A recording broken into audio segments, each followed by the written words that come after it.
The first newspaper report of a bare knuckle boxing match was in the 1600s, so the sport's been around forever. But in the last 5 to 10 years, it's actually become a legitimate career path as an alternative to MMA and boxing. That being said, the bare knuckle scene has been hard to make sense of. If you can't keep track of all the different promotions, you're not alone. Promotions are popping up left and right.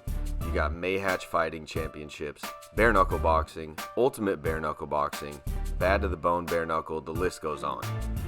But one promotion has emerged and established itself as the premier organization for now, Bare Knuckle Fighting Championships.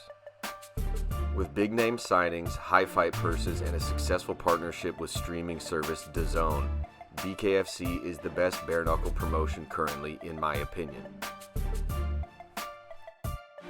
So today I want to talk about my top 5 list of former UFC fighters that left the UFC for BKFC based on a criteria that's a combination of UFC accomplishments and overall popularity levels regardless of UFC accomplishments. So let me know down below if you think I left anyone out.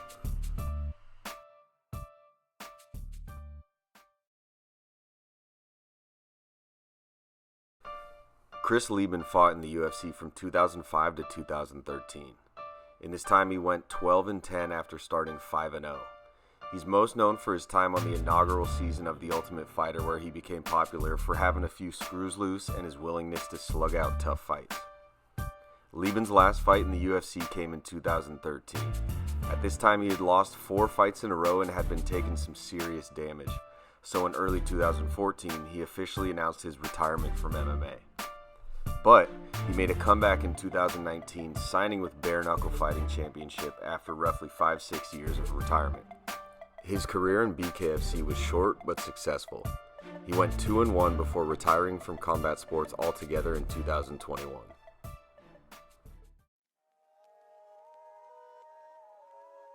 Thiago Alves fought in the UFC from 2005 to 2019. He went 15-12 and peaked in 2008, beating both Matt Hughes and Josh Koscheck, and looked like a complete savage doing it. This earned him a title fight in 2009 against GSP, which he ultimately lost by unanimous decision. He's most known for his lethal striking and his brutal outside low kicks. Other than his fight with GSP, where he got taken down fucking 400 times, he had solid takedown defense, which allowed him to have exciting kickboxing style fights. When he was released by the UFC in 2019, he had lost 4 of his last 5 fights and was on the decline. In September 2020, he had his first fight with BKFC. He's now 2-0 and holds the inaugural BKFC middleweight belt, which, unlike in the UFC, is actually fought at 175 pounds instead of 185 pounds.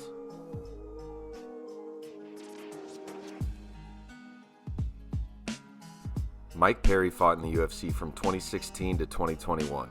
He went 7-8 in his 15 UFC appearances. He came out hot, winning 4 of his first 5 fights, with each of those wins coming by knockout. He had a few screws loose and quickly became a fan favorite and what appeared to be a future title challenger. However, despite his unbreakable demeanor, his career took a dark turn. He went 3-7 in his next 10 fights, and after losing to Daniel Rodriguez in 2021, the UFC let his contract expire. Despite his salty record, he was always in the headlines and had a hardcore following. He had his first fight with BKFC in February 2022 against Julian Let Me Bang Bro Lane and got the win via unanimous decision. We'll see if he can make a title run.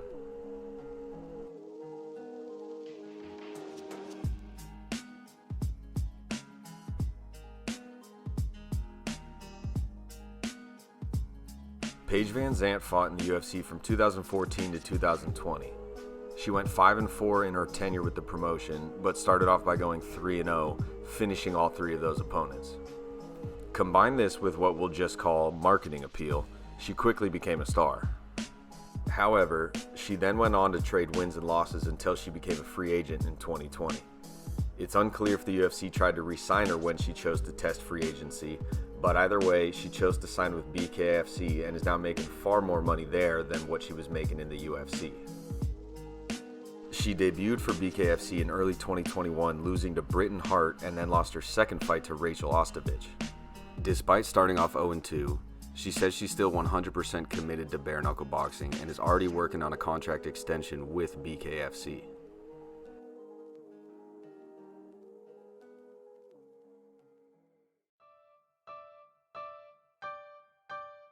Chad Mendes fought in the UFC from 2011 to 2018, where he racked up 9 wins and 5 losses. He was known for his supreme athleticism and wrestling abilities, but also developed some nasty boxing skills along the way. He holds wins over highly respectable fighters such as Ronnie Yaya, Clay Guida, Nick Lentz, Ricardo Lamas, and more. Unfortunately, he was unsuccessful in all 3 of his title fights and never became the champ. In 2021, Mendes announced his retirement from combat sports. But later in 2021, he made another announcement stating that while he's still under contract with the UFC for MMA, he received an exemption to go fight in BKFC. So in February of 2022, he made his BKFC debut and defeated Joshua Alves by TKO.